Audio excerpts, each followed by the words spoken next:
Welcome to Houston Baptist University's Psych 43.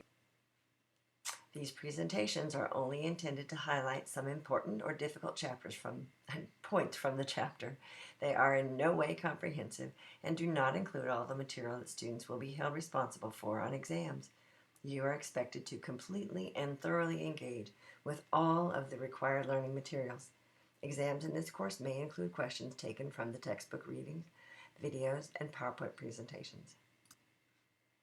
This presentation covers some important topics from Chapter 3 in our textbook. Make sure you read all of the chapter and take notes. There's much more material in the chapter than we are covering in this presentation. Death anxiety has been researched in depth. Interestingly, women report higher death anxiety than men, though why is unclear. Older reports also report less death anxiety than younger persons. Persons with a faith and belief in an afterlife report less anxiety than those without.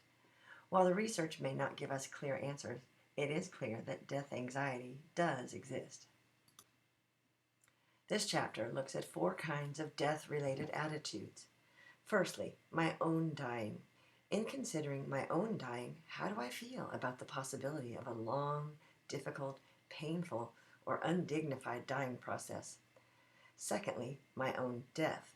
In considering my own death, how does the prospect of my imminent death impact what I'm experiencing right now? Thirdly, after my own death, what happens to me after death? Is there a heaven and hell?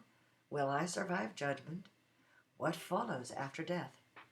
And lastly, the dying, death, or bereavement of someone else.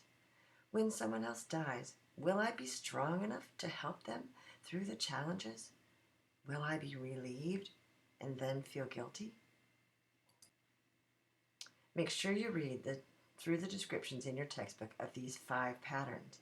Tame death, death of the self, remote and imminent death, death of the other, death denied/forbidden death. I promise you there are test questions about these 5 patterns. See you next chapter.